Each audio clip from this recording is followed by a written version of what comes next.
एक बार एक युवक गौतम बुद्ध के पास आया और गौतम बुद्ध से बोला कि हे बुद्ध, मेरे मन में इतने गंदे विचार क्यों आते हैं। मैं नहीं चाहता कि मेरे मन में गंदे विचार आए, पर मेरे मन में हमेशा काम वासना के विचार चलते रहते हैं और मैं इनके बारे में सोच सोचकर बहुत परेशान हूं। मेरी ऊर्जा और समय यह सब सोचने में ही नष्ट हो जाती है और इन सब के विचारों की वजह से मैं कभी भी शांत नहीं रह पाता और मैं हमेशा ही स्त्रियों को देखकर मोहित हो जाता हूं। इन विचारों को अपने आप को रोक ही नहीं पाता। बुद्ध मुस्कुराए और उन्होंने उस युवक से पूछा, क्या तुम्हें पता है यह काम वासना होती क्या है?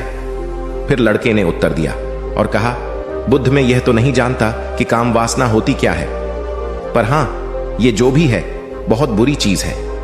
फिर बुद्ध ने उस युवक से कहा कि सबसे पहले तो तुम्हें यह समझना है कि प्राकृतिक रूप से जो भी चीज हमारे अंदर है वह बुरी नहीं है। हमारे जीवन में उसकी कुछ ना कुछ जरूरत है। वासना कोई बुरी बात नहीं है।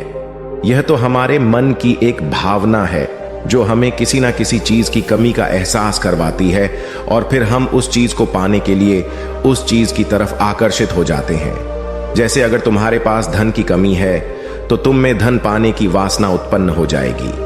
तो वासना कुछ और नहीं, बस एक प्रकार की कमी है जो कि एक प्रकार की जरूरत का एहसास है।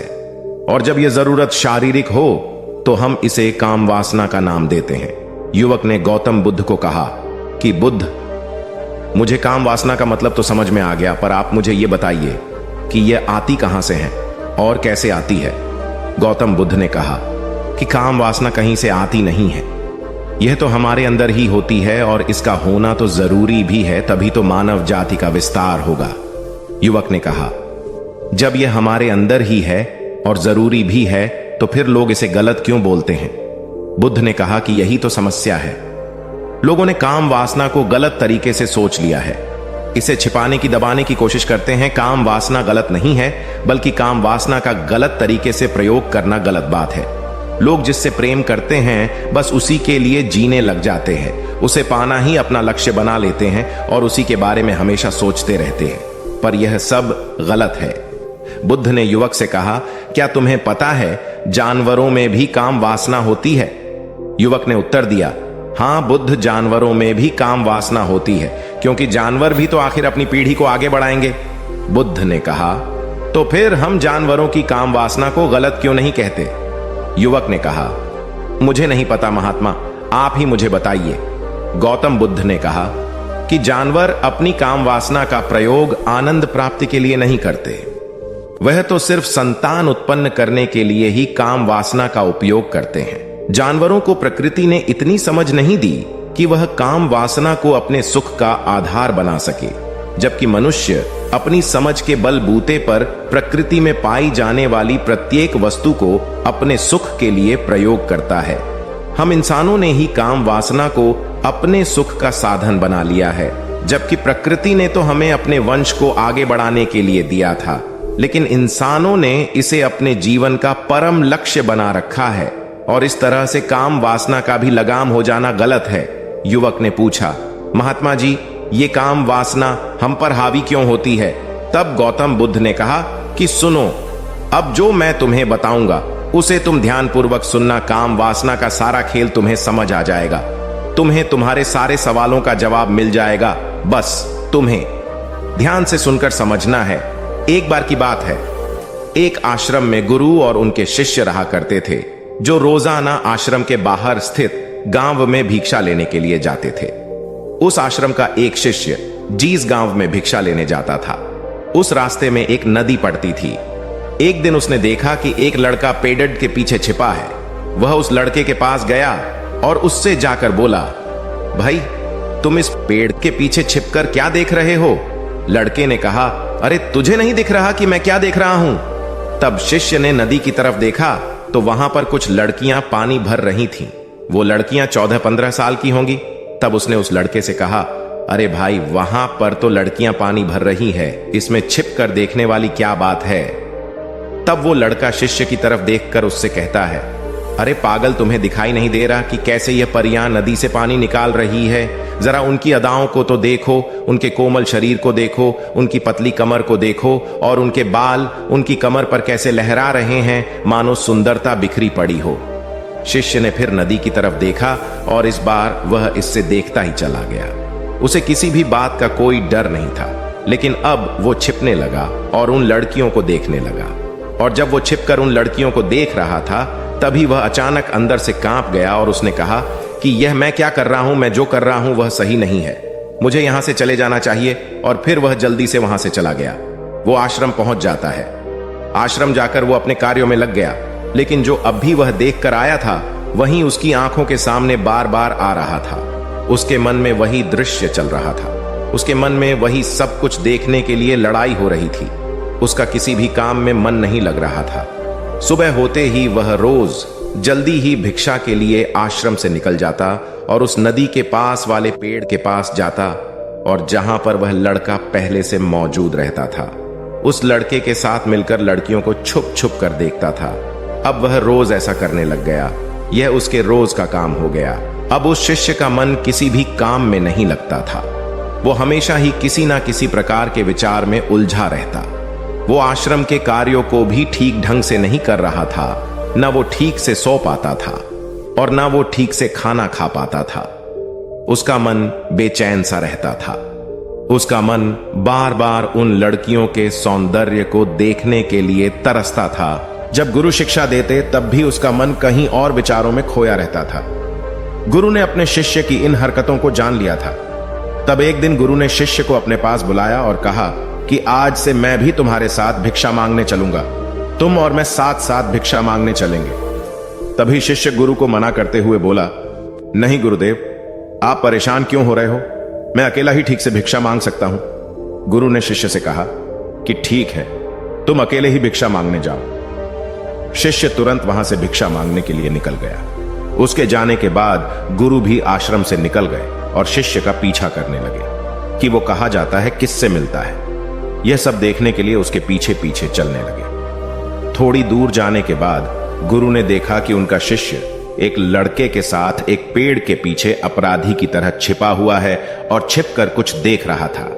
गुरु भी अपने शिष्य के पीछे जाकर खड़े हो गए कि आखिर उनका शिष्य क्या देख रहा है, जिसे देखने के लिए वो पेड़ के पीछे अपराधियों की तरह छिपा पड़ा है। गुरु ने देखा कि उनका शिष्य पेड़ के पीछे छुपकर लड़कियों को देख रहा था, जो कि नदी से पानी भर रही थी। तभी गुरु ने शिष्य को कहा कि तुम क्या देख रहे हो? अपने गुरु की आवाज सुनकर वह शिष्य घबरा गया और उसके पसीने छूटने लगे। वह थर थर कांपने लगा, जैसे किसी चोर को चोरी करते समय रंगे हाथों पकड़ लिया हो। उसकी हालत खराब हो गई। वो कुछ भी नहीं बोल रहा था। उसके मुंह से कुछ टूटे फूटे शब्द भी बाहर निकल रहे थे। वो अपने गुरु से नजर भी नहीं मिला पा रहा था। गुरु ने शिष्य की तरफ देखा और कहा कि मेरा शिष्य तो निडर था, उसे तो किसी भी चीज का डर नहीं था, लेकिन यह क्या तुम तो डर के मारे कांप रहे हो? शिष्य ने गुरु से कहा कि मुझे माफ कर दो गुरुदेव, मेरा इसमें कोई दोष नहीं है। उस लड़के ने मुझे बहका दिया था, लेकिन आपसे मैं वादा करता हूं कि आज के बाद मैं ऐसा कभी दोबारा नहीं करूंगा। मुझे माफ कर दो गुरुदेव। गुरु ने शिष्य से कहा कि कोई बात नहीं, पर इस बात का तुम ध्यान रखना कि हम जैसी संगति करते हैं वैसा ही फल हमें प्राप्त होता है। उसके विचार हमारे अंदर प्रवेश करते हैं, इसीलिए अच्छी संगति करो जिससे तुम्हारे अंदर अच्छे विचारों का प्रवेश हो। फिर गुरु और शिष्य आश्रम लौट आए और फिर से आश्रम के कार्यों पर ध्यान देने लगे। उसने उस रास्ते को छोड़ दिया और दूसरे रास्ते से जाने लगा। वो अपने काम को ध्यान से करता, लेकिन धीरे धीरे उसके अंदर क्रोध उत्पन्न हो गया और फिर वो दूसरों पर क्रोध करने लगा और बेचैन रहने लग गया। अब वो सही समय पर भोजन भी नहीं करता था। वो भोजन भी बहुत कम खाता था। एक रात गुरु शिष्य के पास आए और उसे बोले कि अब तक तुमने कितनी बार अपना वादा तोड़ दिया। यह सुनकर शिष्य अपने गुरु के चरणों में गिर गया और रोने लगा। रोते रोते ही उसने गुरु से कहा कि गुरुदेव, मैं कई बार अपना वादा तोड़ चुका हूं, फिर वादा कर लेता हूं, लेकिन हर बार मैं वादा तोड़ देता हूं। मेरा मन मेरे नियंत्रण में है ही नहीं। मैं बहुत कोशिश करता हूं कि मैं अपने मन से सारे बुरे विचारों को निकाल डालूं, लेकिन मैं चाहकर भी ऐसा नहीं कर पा रहा हूं। फिर गुरु ने शिष्य को कहा कि चलो मेरे साथ। गुरु शिष्य को आश्रम के बगीचे में लेकर गए और शिष्य से कहा कि देखो, यहां पर कुछ नालियां बनी हुई है जिससे नदी का पानी इन पौधों तक आ रहा है और यह पानी एक निरंतर भाव से बह रहा है। क्या तुम इस पानी के बहाव को रोक सकते हो? शिष्य ने कहा कि हां गुरुदेव, मैं इस बहाव को रोक सकता हूं। फिर शिष्य ने मिट्टी उठाकर उस नाली में डाल दी। वो पानी थोड़ी देर के लिए रुक गया और फिर थोड़ी देर बाद उस मिट्टी के ऊपर से पानी बह गया। गुरु ने शिष्य से कहा, अरे ये क्या, ये तो पानी रुका ही नहीं। फिर शिष्य ने कुछ कंकड़ पत्थर उठाकर उस नाली में डाल दिए और फिर थोड़ी देर के लिए पानी रुक गया। लेकिन फिर थोड़ी देर बाद ही उन कंकड़ पत्थर के ऊपर से पानी निकल आया। फिर गुरु ने कहा कि यह क्या हुआ, पानी तो फिर से बह गया। तुम तो बोल रहे थे कि तुम इसे रोक दोगे। क्या हम किसी काम को रोकना चाहे तो क्या हम उसे रोक नहीं सकते? तब शिष्य ने कहा, कोई बात नहीं गुरुदेव, मैं इस पानी को तो आपको रोक के दिखाऊंगा। वह फिर से एक बड़ा सा पत्थर लेकर आया और उसे नाली पर डाल दिया और पानी रुक गया। तब गुरु से कहा कि देखा गुरुदेव, मैंने कहा था ना कि पानी को मैं रोक दूंगा। मैंने पानी को रोक दिखाया, आपकी बात मैंने पूरी कर दी। गुरु मुस्कुराए और बोले, अच्छा जरा ध्यान से देखो, पानी रुक गया। क्या वो तो पीछे की नाली तोड़कर बाहर आ गया और अगल बगल से बह रहा है? और ध्यान से देखो, इस पत्थर को आगे भी आ गया और ये पानी अपना रास्ता बदलकर फिर से आगे की तरफ बह जाएगा। और फिर थोड़ी देर बाद ऐसा ही हुआ। फिर गुरु ने शिष्य को समझाया कि तुम्हारे साथ भी तो ऐसा ही चल रहा है। तुम बार बार प्रयास कर रहे हो, बड़े से बड़ा प्रयास कर रहे हो, पर हर बार तुम्हारा प्रयास टूट रहा है और यह हमेशा टूटता ही रहेगा। तुम कितना भी बड़ा पत्थर रख लो, लेकिन पानी तो अपना रास्ता बना ही लेगा। यह सब देखकर गुरु से कहा कि हे गुरुदेव, क्या कोई तरीका नहीं है जिससे मैं गंदे विचारों से बाहर निकल सकूं और यह मेरे मन में आए ही नहीं? गुरु शिष्य को एक नदी के पास ले गए जहां से उस बगीचे में पानी आ रहा था। गुरु ने शिष्य से कहा, वो पानी इसी नदी से जा रहा है। अगर हम यहीं से उस रास्ते को बंद कर दें जहां से पानी बगीचे में जा रहा है, अब क्या हम पानी को रोक नहीं सकते? शिष्य ने कहा कि हां गुरुदेव, अवश्य ऐसा हो सकता है।